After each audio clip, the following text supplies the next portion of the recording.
remercie beaucoup de m'accueillir dans votre classe, c'est sympa. Voilà, je suis venue de Marseille, je suis très contente de venir à Toulouse. Bah voilà. C'est une bâtisse pour les riches, enfin, c'est tout avant, vers le 18e siècle, et ben, il y avait des gens qui venaient ici, des gens riches, et qui habitaient ici. Alors, tu as un petit peu raison. Toi, tu as une idée plus précise? Comment c'est particulier? C'est un hôtel particulier. Alors, ça veut dire quoi? Aujourd'hui, un hôtel, si vous allez à l'hôtel, vous faites quoi? On dort. Alors, vous levez le doigt et moi, je vous interroge. Oui. On dort et des fois, il y a des piscines ou des spas. Ah oui, ça c'est des... Alors là, il n'y a ni piscine, ni spa. Et vous ne pourrez pas y aller en disant je paye ma chambre et je vais passer la nuit sur place. Ça, c'est pas un hôtel comme ça. On doit réserver avant. Oui, mais non, on ne peut pas y dormir. C'est pas un lieu pour y passer la nuit. C'est pas un hôtel de tourisme. D'accord? Pourquoi il y a des lits? Pourquoi des lits? Parce qu'en fait, c'est le nom qu'on donnait autrefois aux très très très belles demeures. Oui? C'est un hôtel particulier parce que c'est devenu un musée pour un peu les touristes et un peu... Voilà, les seuls touristes qu'on accueille, ce sont les gens de passage, mais juste pour une heure, qui viennent voir comment on vivait au XVIIIe siècle.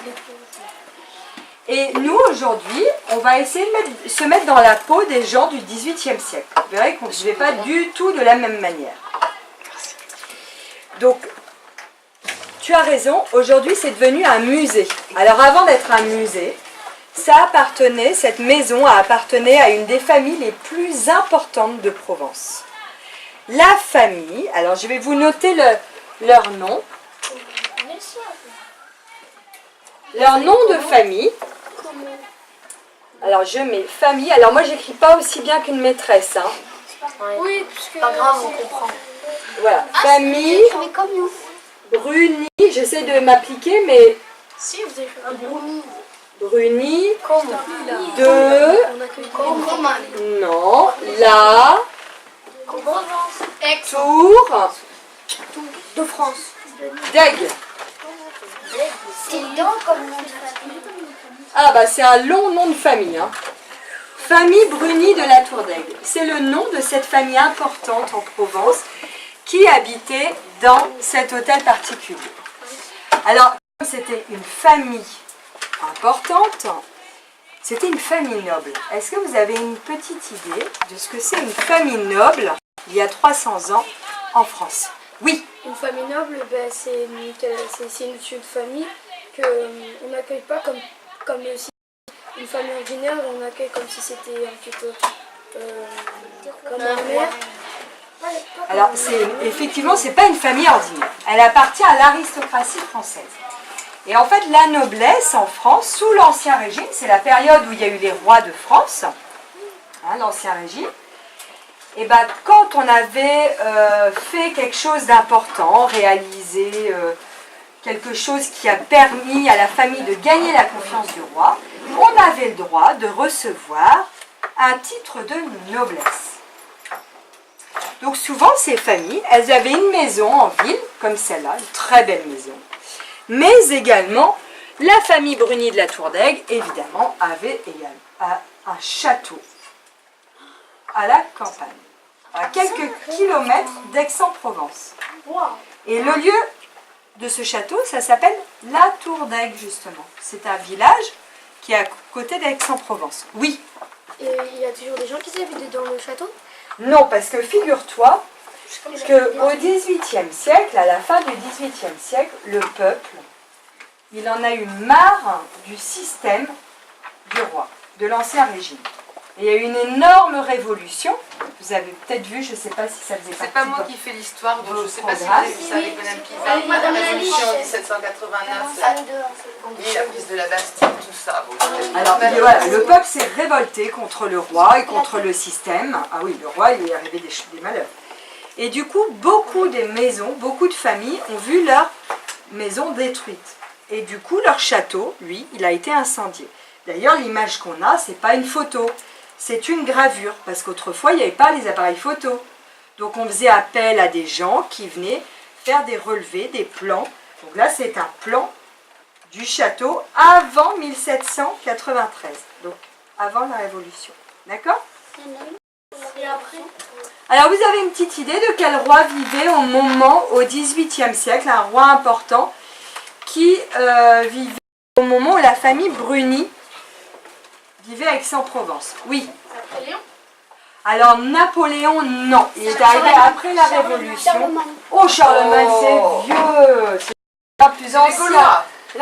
Alors. Vercingétorix. Oh non, mais c'est les C'est pas le jeu de l'auto. Alors, Clovis?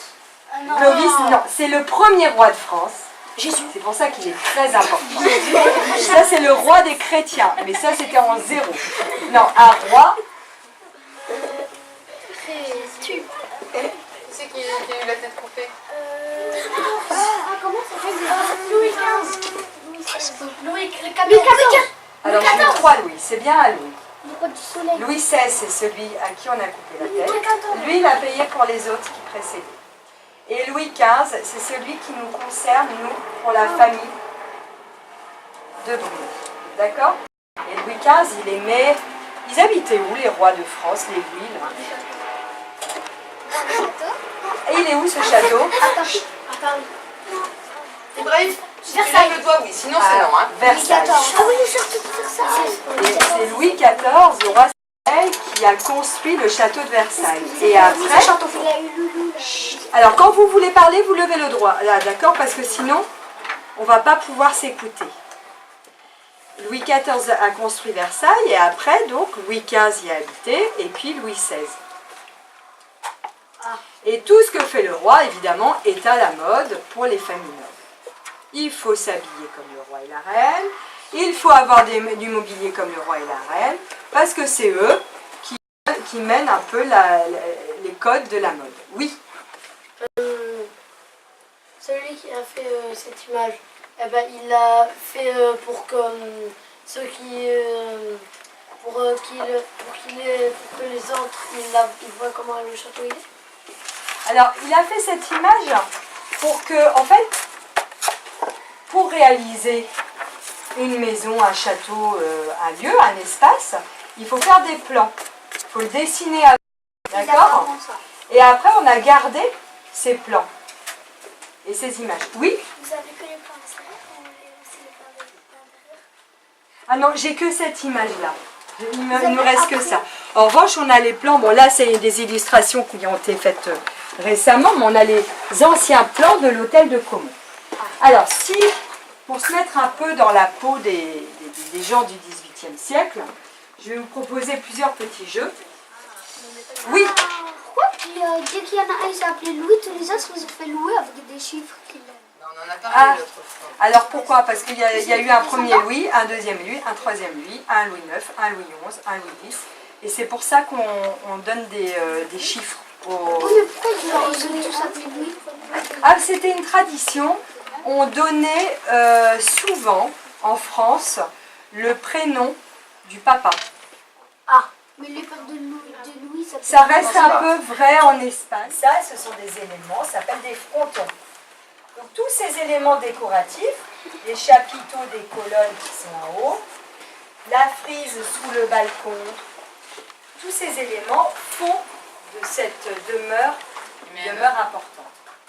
Et on accorde vraiment beaucoup d'importance à la décoration de la façade parce que c'est celle que voit l'invité en premier. Et ça permet à la famille de montrer aux autres qui on est, son statut social. Je suis une famille importante, regardez ma façade comme elle est belle, comme elle est grande, et vous êtes les bienvenus dans mon hôtel particulier. Oui. Et ceux du coup qui n'étaient pas du tout importants, ils avaient des petites maisons. Ah bah oui, oui, forcément. Et on disait qu'ils étaient plutôt importants qu'on les connaissait même pas. Non, ils n'étaient pas très connus, non, ils avaient des maisons, des toutes petites maisons. Alors, vous levez le doigt. Oui. Il y a la moto. La moto. La voiture. La voiture. Le vélo. Le vélo. Le cycle. Le cycle, oui. L'avion. L'avion. Le train. Train. On lève le doigt. Bus. La crosse. Le motocross. Scooter.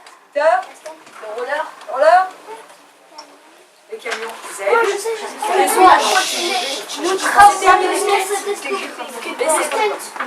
Je suis déjà à 10 moyens de transport et encore vous en connaissez deux.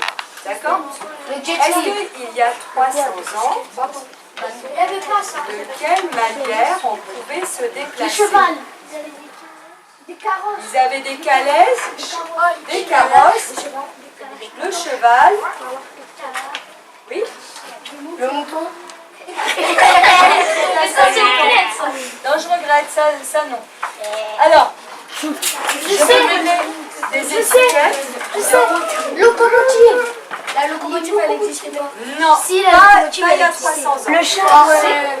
Le train, c'est une invention du 19e siècle. De la fin du 19e siècle. En 2017. Vous vous taisez si vous voulez. D'accord? On écoute. Quand quelqu'un parle, on écoute ce qu'il a à dire. Oui, je t'écoute. Tu disais? Oui. Non, alors, je te disais que le train, c'était une invention du 19e siècle. Donc, il n'y avait pas le train. Donc, on se déplaçait en carrosse, en calèche et En char.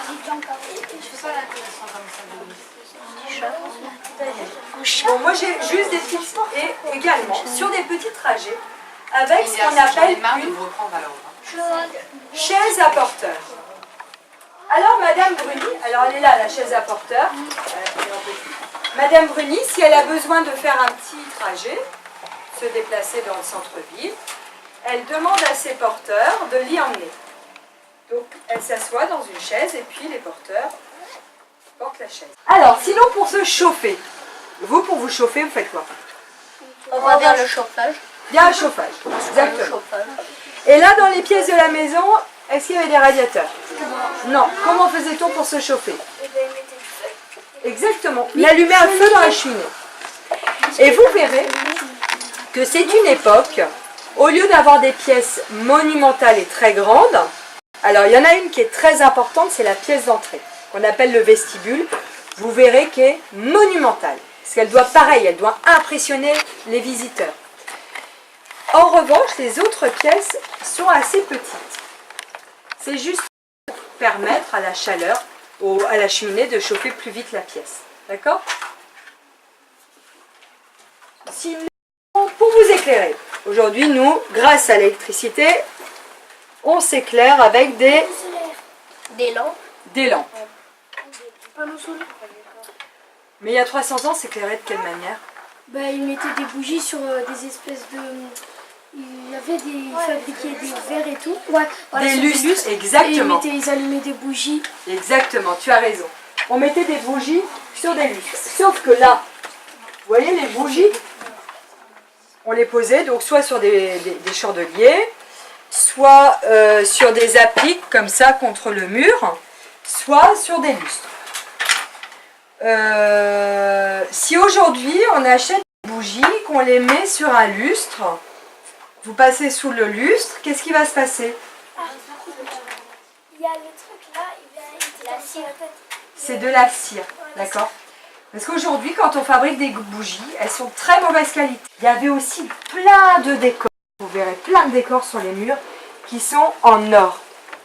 Ces décors, ça va permettre d'accrocher la lumière. Ah oui, pour faire... Et puis, une autre technique, c'est d'utiliser des miroirs. Parce que quand on a un miroir devant une lumière, ça renvoie aussi la lumière. Sinon, pour écouter la musique, qu'est-ce qu'ils faisaient autrefois? Bon, alors aujourd'hui, vous faites quoi pour écouter de la musique? Ouais. Sinon? Des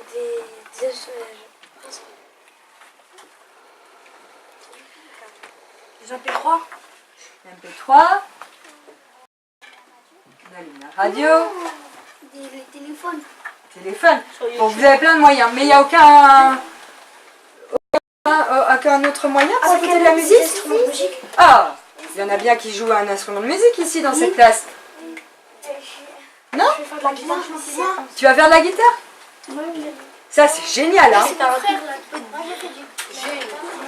Moi, je fais déjà du Donc, et ben pareil, autrefois, la seule façon d'entendre de la musique, c'était soit d'apprendre à jouer d'un instrument soi-même, soit d'inviter, Madame Bruni, elle adorait recevoir et inviter des musiciens dans son salon de musique pour les entendre jouer. On la voit d'ailleurs, elle est ici, hop, elle est mise dans le salon de musique. Et elle joue, ils apprennent à jouer à quoi les enfants à l'époque? De la harpe, des instruments qui aujourd'hui sont moins prisés que la guitare. Alors elle joue, et l'ancêtre du piano, c'est un clavier. Non, il y a un clavier dessus. Logique implacable. Ouais, exactement. Un clavecin. Le tien ici. Un Cela dit, clavecin. pas du tout. D'accord, tu as mélangé avec une lyre. Après, cela dit, ce serait intéressant de regarder. Je pense C'est que pas c'est une la même famille quand même. C'est le truc qu'on Clave. Bah oui. Clavier. Et la harpe, c'est. Alors de toute façon, les deux, ce sont des instruments à cordes. Hein. Celui-là, c'est un instrument à cordes frappées, on dit, parce qu'il faut taper. Et puis, alors vous les verrez en vrai, c'est absolument magnifique comme objet. Oui? Avant, pour aller écouter de la musique, Oui. au XVIIIe siècle, il n'y avait pas un disque, comme on met maintenant dans les radios, et Non. un petit truc pour poser dessus, et ça met la musique. Eh ben non, non, non, ça n'existait Non, ça pas c'est un encore. tourne-disque et ça c'est bien un objet du XXe siècle, même si maintenant on ne l'utilise plus, mais c'est un objet vraiment du XXe siècle, le tourne-disque, ou le manche-disque. Oui, ça existe encore, Ça arrête revient de à couper la la mode. parole. J'ai vu les disques. Ça revient à la mode, les Oui, mais tourne-disques. pour les amateurs, quoi. Exactement. Voilà. Oui? Eux, la preuve, ils ne savent pas ce que c'est en fait. Oui. Tu as une question? Ici, à la maison des il y a dans Arrête. l'opéra, ils jouent avec des instruments Arrête-toi. comme cela. Ah bah oui, à l'opéra, il y a un orchestre, ils jouent tous avec des instruments comme ça. Alors, je mets ça ici. Et enfin, pour écrire... Ah, mais je me suis trompée, d'ailleurs. Je vous ai donné la réponse. Pour écrire, qu'est-ce qu'on utilisait? Une plume. Alors, du coup... Alors qu'aujourd'hui, évidemment, pour s'envoyer des messages, on utilise des stylos, Les SMS. les SMS. Alors vous, comme vous êtes invité à l'hôtel de Caumont, et quand on invite quelqu'un chez soi pour un événement en particulier, l'anniversaire, vous faites quoi quand vous invitez vos amis? On réfléchit. Ce soit comme Quelqu'un qui ne participe pas trop. Et Oui. mène. Parce que t'as Ah, tu fais un goûter et pour prévenir tes amis que tu vas les inviter, qu'est-ce que tu fais? Tu leur fais une invitation. Alors comme vous êtes invité, eh ben, je vais vous remettre une invitation à l'hôtel de Caumont. On vous dit quoi dessus? Pauline et Jean-Joseph de Bruni, donc ce sont les noms des enfants qui habitaient dans cette maison. Ont la joie de recevoir, et là vous allez écrire le prénom que je vous ai donné, pour vous en souvenir, et aussi votre prénom, votre vrai prénom de naissance. Donc vous écrivez vos deux prénoms. Écoutez jusqu'au bout là, sans faire de commentaires entre deux. Et sur la deuxième ligne, on écrira la date à laquelle vous venez à Aix-en-Provence. Alors, tu lis celle d'aujourd'hui et toi celle d'autrefois. Tu as de beaux yeux. Et précise, vos beaux yeux me font mourir d'amour. Oh. Moi-même. Vous voyez les garçons, si vous séduisez une jeune fille, là, vous aurez marqué des points.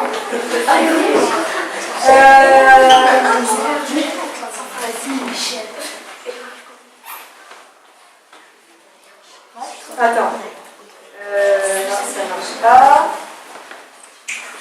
Il y a des oursins sur ta chaise. Alors, toi tu lis celle d'aujourd'hui et toi celle d'autrefois. Tu rigoles?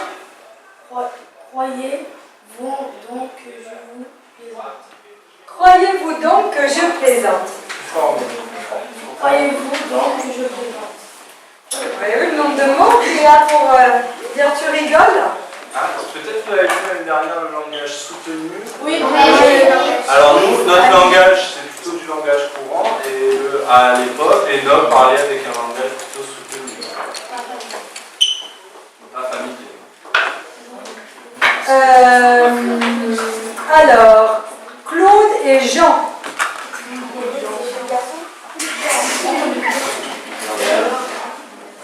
On a le droit de se parler entre garçons aussi.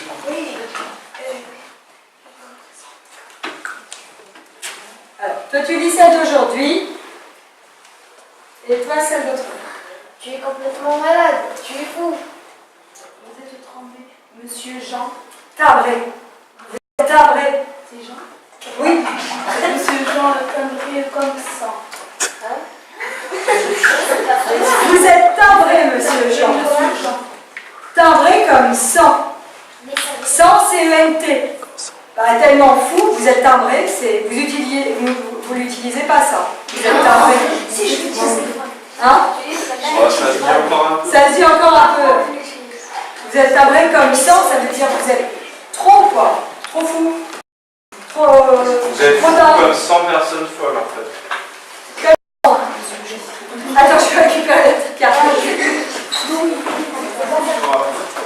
Fais-nous une révérence. Ah, pas mal. Bon, alors pour cela, je vais vous habiller à la mode du XVIIIe siècle. Alors évidemment, si tu avais été la fille de jeune Julie, tu n'aurais pas eu une robe toute faite comme ça. Hein. Il y aurait eu plein de petits accessoires, mais attendez, je peux faire parce que j'aurais eu quand même une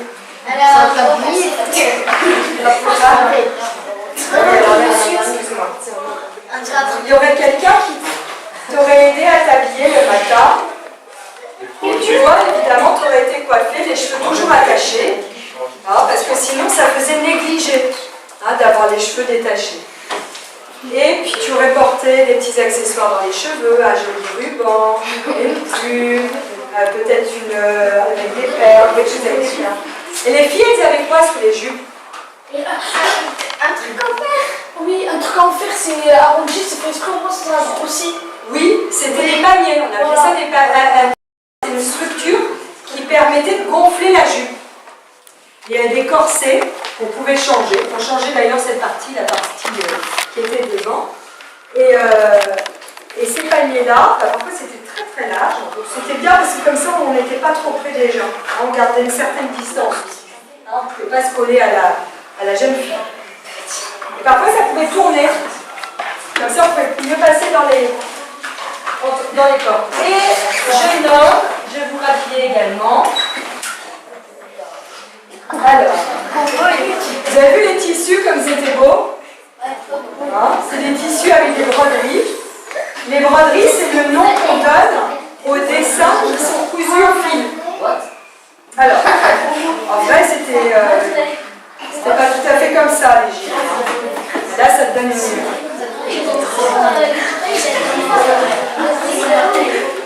On va te mettre un peu élégant. Je prends une belle veste. Avec des manchettes, tu vois, on pouvait changer au cou. Et Ça va petit, hein. Un peu petit pour toi, c'est pas grave. Allez, hop. Et alors, je t'évite l'épreuve de la culotte. Ça s'appelle une culotte. Mais normalement, tu aurais porté un petit pantalon court comme ça, avec des bas et des souliers. Alors, pas du tout ce genre de chaussures. Moi qui n'avais pas de lacets. D'accord. Donc, c'est des sortes de mocassins un peu pointus. Et les chaussures étaient droites, d'accord? Il n'y avait pas de différence entre pied droit et pied gauche. C'est venu qu'après. Oh, oui, au 19e siècle, par monsieur Godillot. ah, mais avant le 19e, les chaussures. Alors, les Romains, eux, ils avaient même les Égyptiens, on a retrouvé dans des espèces de sandales qui avaient le pied droit et le pied gauche, ils avaient bien compris ça. Après, nous, on a oublié pendant toute une période, et puis c'était absolument inconfortable. Et sur les chaussures romaines qui sont. Sur les sandales, ils ont. Sur les sandales, ça paraît plus facile d'avoir des. Enfin, de bien. Mais oui, ils avaient quand même pied droit, pied gauche, pied droit. Alors que. Non, ne t'inquiète pas. Non, c'est bon. Allez, hop, maintenant vous allez faire chacun une révérence. Maintenant vous êtes habillés. Allez, on regarde. Alors, c'est quoi ton prénom du 18e siècle? Alors, bonjour Madeleine, et tu répondras, tu t'appelles comment toi? Jean-Baptiste. Jean-Baptiste. Alors, tu la regardes bien dans les yeux, hein, tu ne regardes pas tes pieds, tu baisses ton tricorne, donc c'est le nom qu'on donnait à ce chapeau parce que il y a 3 pointes, voilà. Et tu lui fais une révérence. Et tu ne le fais pas comme ça, là. Tu fais pas la danse. C'était un jeune homme fier, élégant et tout. Alors,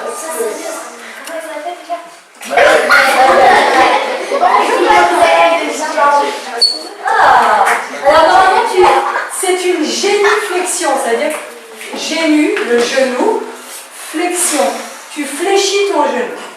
Bravo. Et toi tu dis bon. Bonjour Jean-Baptiste. Là tu la regardes. Bonjour Jean-Baptiste. Oh.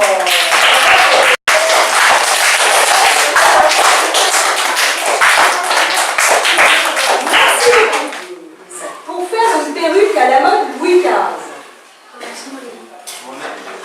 Vraiment là, on regarde parce que vous savez que je n'ai pas une très bonne mémoire, donc ça sera aussi à vous. Vous inquiétez pas, je vous donnerai le modèle. Vous allez être contents. Ça prend 2 minutes. Donc, je vous donnerai un sac en papier. Voilà. Les poignets, on les jette. On les coupe, on les jette, on n'en a pas besoin. Hein, ça c'est jusque-là, tout va bien? On ouvre le sac. Voilà. Hop. On va couper ces 2 parties sur le côté, à peu près jusqu'au niveau du pli. Et puis je vais faire comme un arc de cercle. Alors, regardez là. Bon, moi je suis pas très douée. Ah oui, alors ça c'est un ciseau qui ne marche pas. Ah voilà. Celui-là, ça doit être un truc de gaucher. Donc je coupe 2 bandes. Hop, je fais mon arc. Là, c'est pour les oreilles. On va passer les oreilles. Tout le monde voit là ce que je fais? Oui. Ça va bien jusqu'ici? Oui. Et après, une fois que je commence mon découpage, je garde tout ce que je découpe. Ça va me servir. Donc ça, je le garde. Je refais la même chose de l'autre côté. Voilà, hop.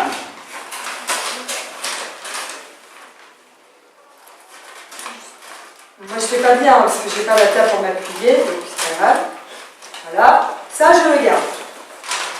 Après je vais avoir donc 2 ouvertures ici.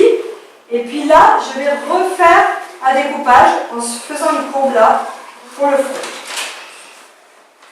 Vous voyez, il y aura des lignes sur le pli, vous suivez le pli.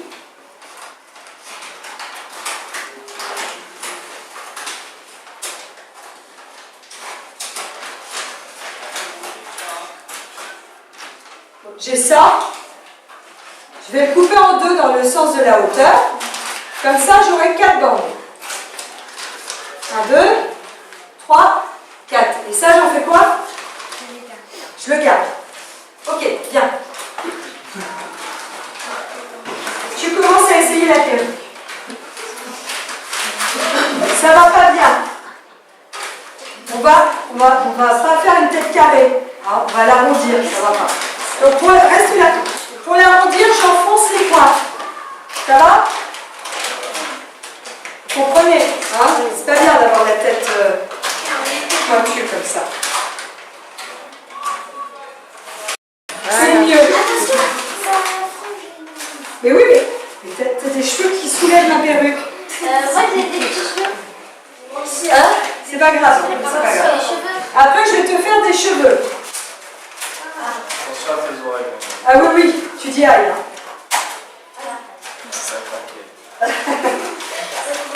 Ah papa, je fais des gros cheveux. Ah, je sais. T'as l'air inquiet, hein? Ouais. Détends-toi là, ça tout va bien. Et j'ai beaucoup d'heures de perruque. Hop. Et avec un joli ruban en soie, on fait un petit nœud. prendre l'assiette du voisin. Hein. Vous fermez ou vous tiendrez le truc. Elle ne va pas tenir, j'ai fait des trop gros cheveux. Bon, grosso modo. Hop, j'attache avec un nœud. Donc, moi je ne fais pas bien, hein, mais vous serez appliqué. Et après, quel est le problème? Il manque quoi? Il reste exactement les rouleaux là sur le côté. C'est pas grave, mets-le par terre si ça ne tient pas bien. Voilà, mon ami. C'est pas grave. Hop. Donc, là, ça commence à avoir un peu d'allure. Mieux. C'est bien parce que tu as déjà un peu la découpe. Voilà, c'est pas mal, mais c'est pas fini. Qu'est-ce qu'on fait derrière? On va faire des cheveux. Alors, on fait des... Moi, je fais des gros cheveux. Hein, vous faites des gros cheveux. Tu dis aïe, hein, si je t'ai coupé. Aïe. Là.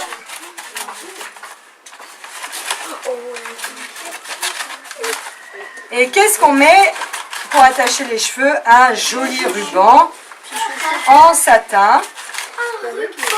Hop.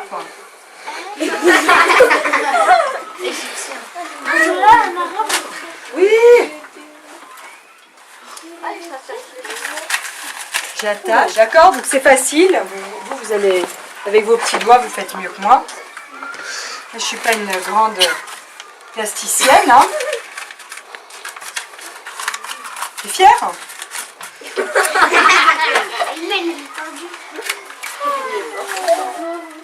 Non, ça va. Tant qu'il s'est pas vu, ça va. Et après, du coup, vous la collez de chaque côté, vous collez vos rouleaux. Attends, je vais te prendre en photo quand même, Hélène, parce que t'es trop mignon. Hein. Ça.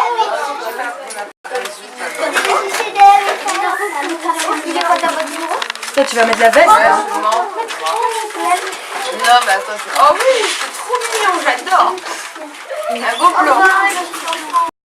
Fais-nous un beau sourire, Hélène. Ouais, ça te va que comme. Non, mais c'est une super idée en tout cas. C'est sympa, hein? Ah oui. Après, vous pouvez, avec des feutres, vous rajouter des petits accessoires. Tu veux la veste? Ah oui. Lara m'a vite voir s'il y a mon téléphone dans le bureau, s'il te plaît. Ah, tu es magnifique, cette va très bien. Faites très bien, là. Fais-nous une référence quand même. Non, c'est 8-15. Je vais prendre en photo, tu es très beau. T'inquiète. Ça te va bien, hein? Ah oui, j'ai oublié de vous dire un truc hyper important. Chantal. Quand ils recevaient un titre de noblesse, ils choisissaient un symbole, les familles.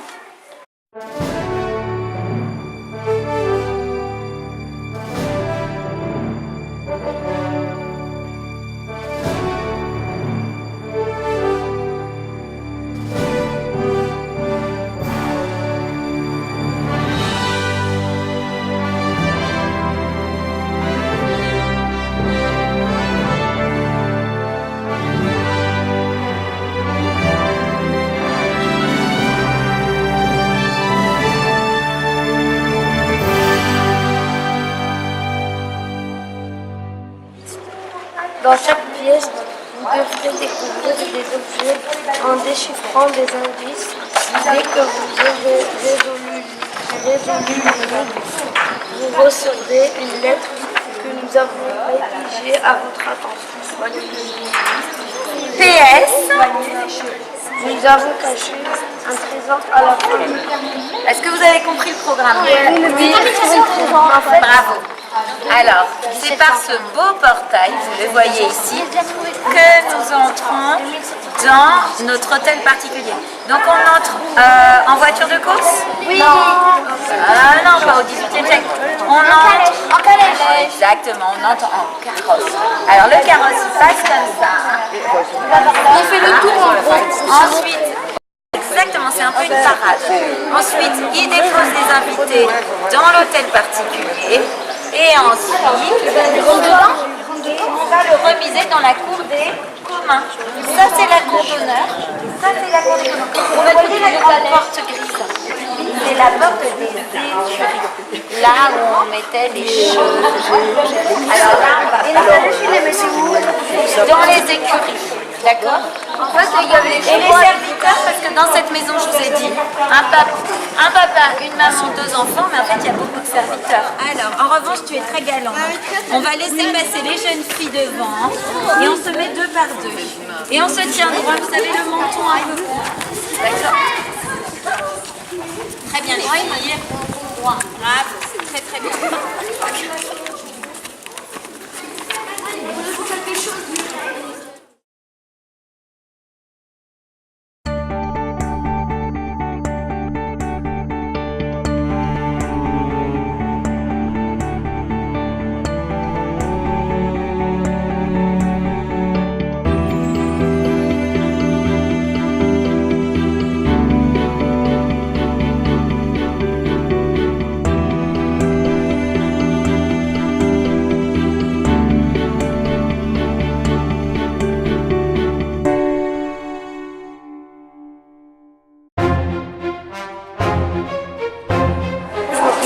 Alors moi, je vais vous demander de vous mettre face au miroir. Vous voyez votre mettre. Je vais demander de mettre. Voilà, tout le monde.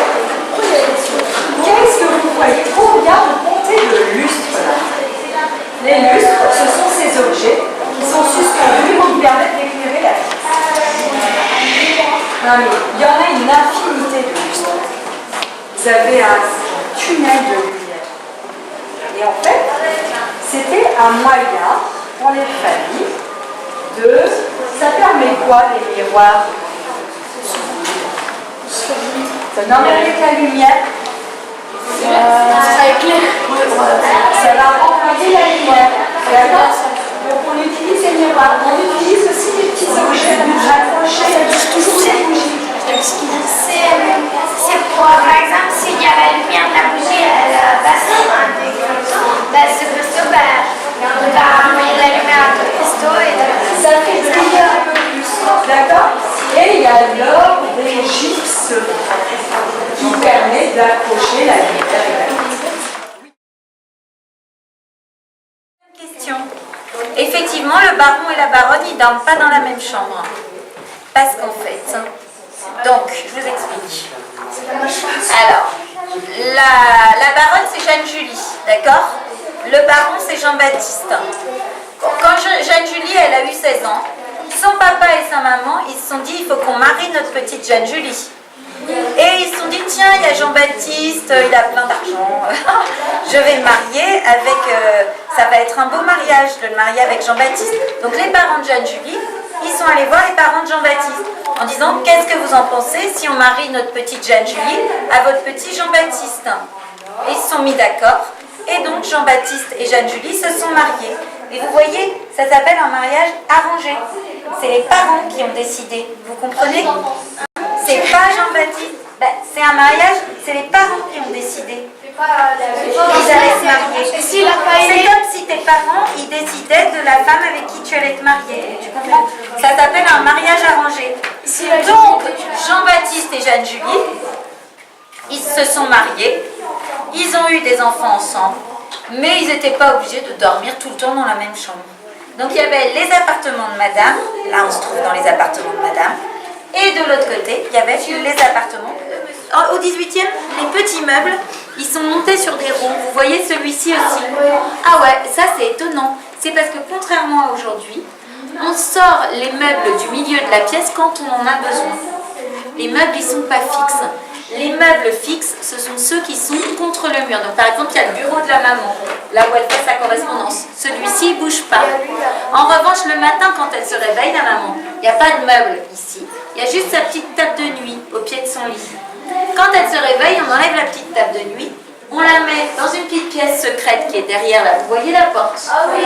On met la table de nuit et on sort sa table de toilette qu'on met près de la fenêtre pour qu'elle fasse sa toilette. Une fois qu'elle a fini sa toilette, on porte son meuble de toilette Et on sort, par exemple, un bonheur du jour. C'est un meuble où il y a ses aiguilles, ses fils pour qu'elle fasse de la broderie. Quand elle ne veut plus faire de la broderie, on range son bonheur du jour et on store sa table bouillotte si elle veut jouer avec ses copines parce que c'est une table pour jouer. Et ainsi de suite, vous avez compris? Ça, c'est une grosse différence par rapport à aujourd'hui. Oui, c'est un garde-meuble. C'est une pièce un peu grande quand même. Pas très grande, mais on les empilait si tu veux. Ça s'appelle des meubles volants. C'est rigolo. Parce qu'ils bougeaient. Et les meubles meublants, c'est ceux qui étaient contre les murs. D'accord? Ça, c'est rigolo. Alors, comment ça s'appelle ce lit? Un lit à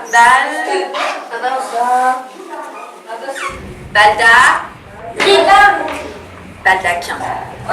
C'est un lit à baldaquin. Alors, celui-ci, il est spécialement féminin parce que vous voyez qu'il est en courbe et en contre comme ça, c'est une forme. Vous voyez un homme dormir dans ce lit? Non, ça, c'est un lit de dame. C'est un lit de femme. Alors, c'est pour faire joli, parce que du coup, avec les tissus, ça fait joli. C'est pour faire riche, parce que les tissus, ça coûte très cher. Et la maman, à cette époque, elle reçoit ses amis jusque dans sa chambre. Donc, il faut qu'elle montre son statut social en montrant qu'elle peut se payer des beaux tissus. Et c'est pratique aussi, parce que comme le soir, il y a un peu des courants d'air la nuit. En hiver, il fait froid. Le chauffage, c'est la cheminée, ça marche pas trop. Là, elle s'enferme dedans. Alors, la harpe, c'est un instrument qui était très à la mode dans les salons des hôtels particuliers à cette époque, mais ça ressemble pas trop à un piano, une harpe. Tu vois, la harpe, elle est là. Et effectivement, les petites jeunes filles, elles apprenaient toutes à jouer de la harpe. Les petites jeunes filles qui habitaient dans les hôtels particuliers. Donc, dans les hôtels particuliers, tu vois, il y avait des clavecins. Il n'y avait pas de piano. Et le clavecin, c'est un instrument à cordes avec un clavier, mais les cordes, elles sont pincées. Alors que dans le piano, c'est aussi un instrument à cordes avec un clavier, mais les cordes, elles sont frappées par des petits marteaux. D'accord?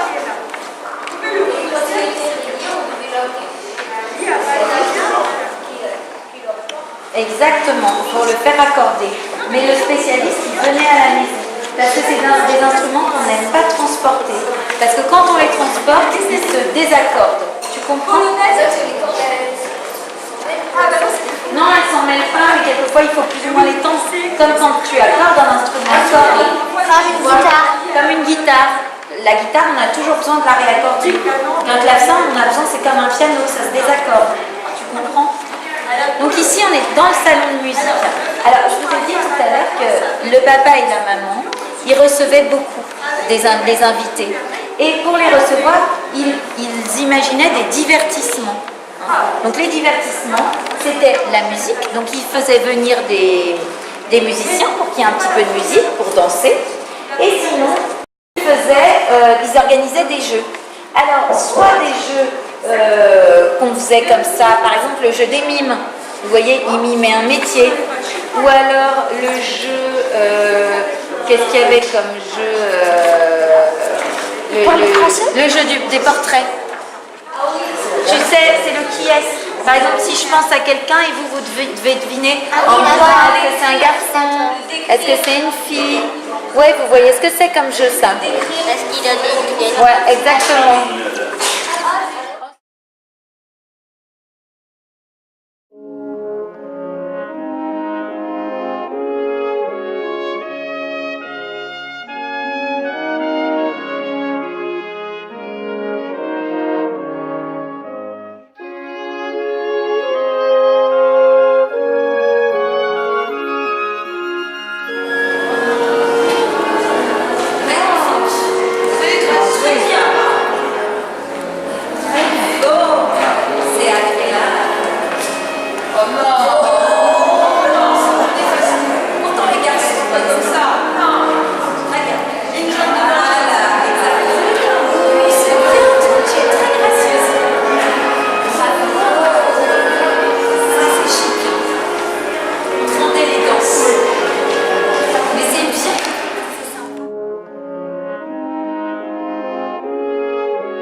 Mais il ne se trouve pas au milieu du jardin de buis.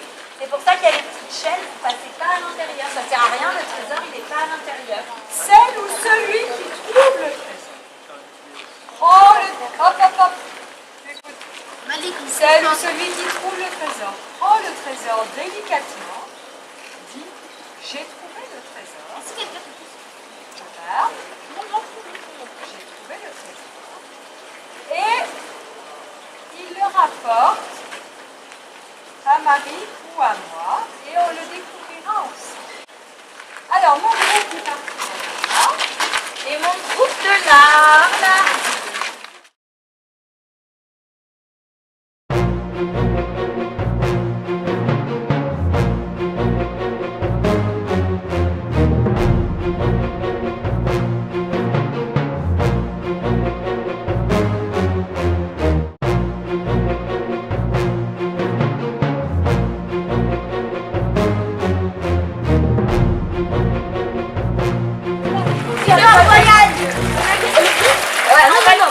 Alors vous vous asseyez par terre, qu'est-ce que tu veux? Et il y a pas du tout. Vous savez, il y a quelqu'un qui a reçu un truc tout à l'heure. Et après, je suis partie à côté, j'ai fait un truc. Et ça, c'est quoi? Bon, est-ce que c'est bien le trésor? Asseyez-vous. C'est des feuilles. Ah bah non, c'est... Non, attends.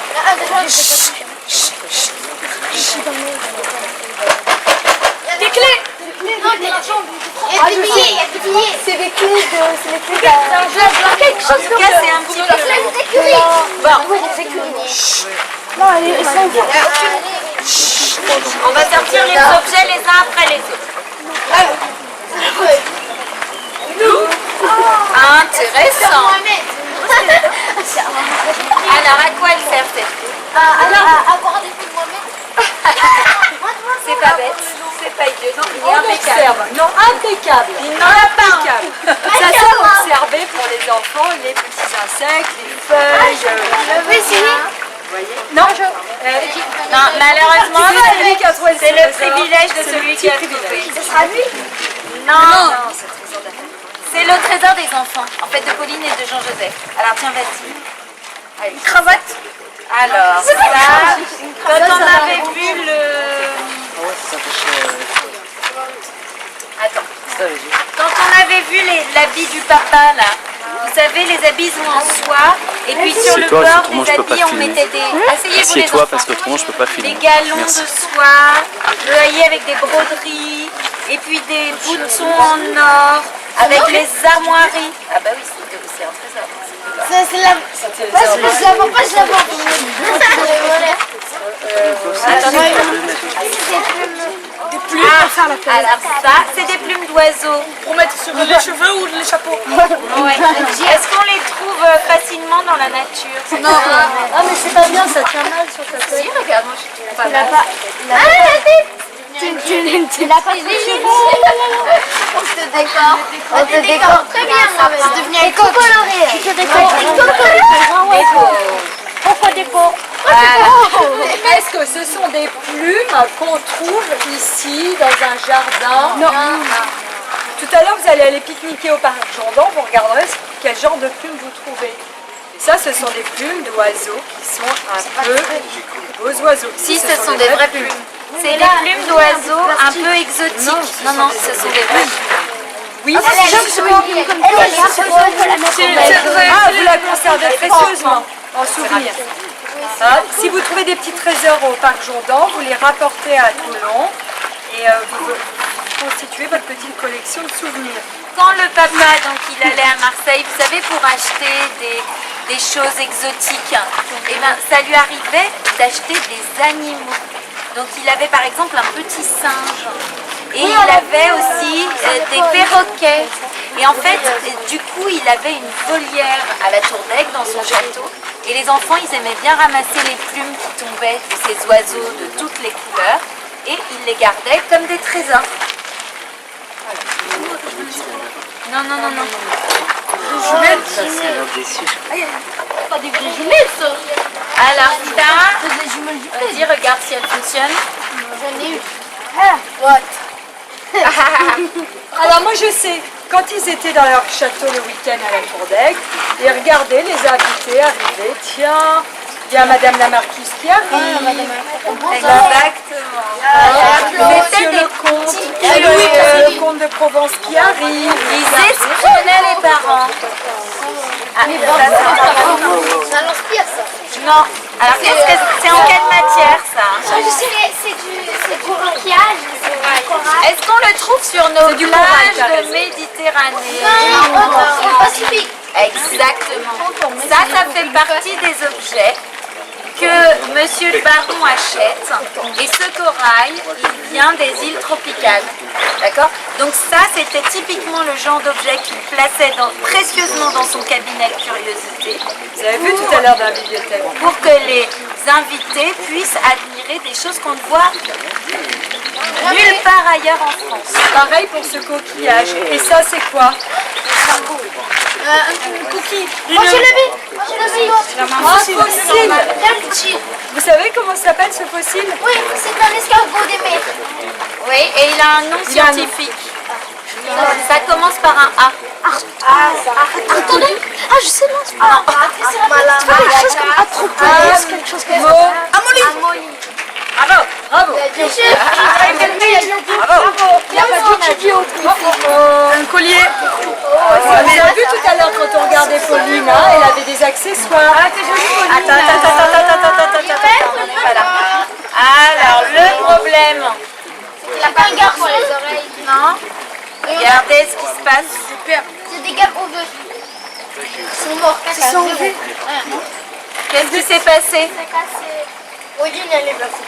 Comment ça se fait qu'un collier de perles fines se trouve dans le trésor de petits enfants? Elle l'a volé.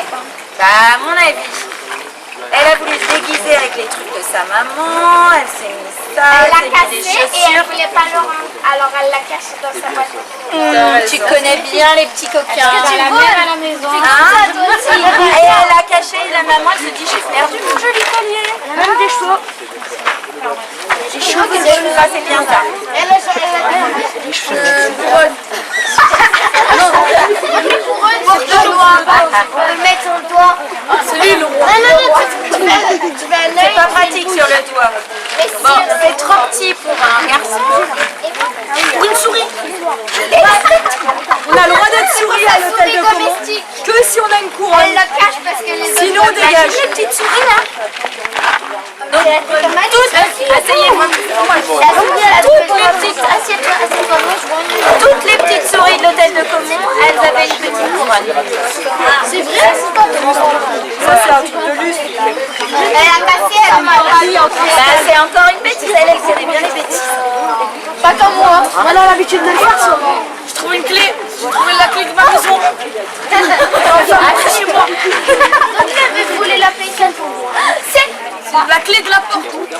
Alors, non, donc très ennuyé avec ma mère, parce qu'on a fait l'ensemble des serrures, des portes, aucune qui correspond à cette porte. Alors on a réfléchi. je sais. Tu curies Non, on y est allé bien sûr dans les On a fait écuries. toutes les serrures. On est allé au grenier, on est allé à la cave. On s'est dit c'est peut-être une lumière qui appartient à la montagne. Le château, là où ils ont le château. Non, bah ça Vous savez, c'est leur château où ils vont pendant le week-end. Ça serait à ce moment-là la clé d'un trésor. Alors, Est-ce que c'est c'est un vrai trésor? C'est vrai. C'est pas vrai. Oh là là, t'es bête. Bah, nous, en tout cas, avec Chantal, on a la clé et on se dit qu'il y a un vrai trésor et qu'un jour on le trouve. Non, je crois que. Nous on garde la clé. On verra. Si jamais tu le trouves, on peut partager. Attends, Le trésor il est venu ici, on ouvre et on voit ce qu'il y a On dedans. pense qu'il est à la clé. On a tout regardé ici. Quelques indices dans les archives, effectivement, on pourrait faire quelques recherches. C'est pour de vrai? Mais bien sûr que c'est pour de vrai. c'est pas dans la visite. Non, on cherche, on recherche. C'est pas prévu. Bon, bah ça c'est mignon, c'est un petit c'est des petits trésors de Pauline et Jean-Joseph. Mais enfin, nous, ce qui nous intéresserait, ce serait quand même d'avoir un peu d'or, un peu de diamant. Dans les oiseaux, là, dans les tritons, je suis. Bon, alors en tout cas, les enfants, On vous remercie.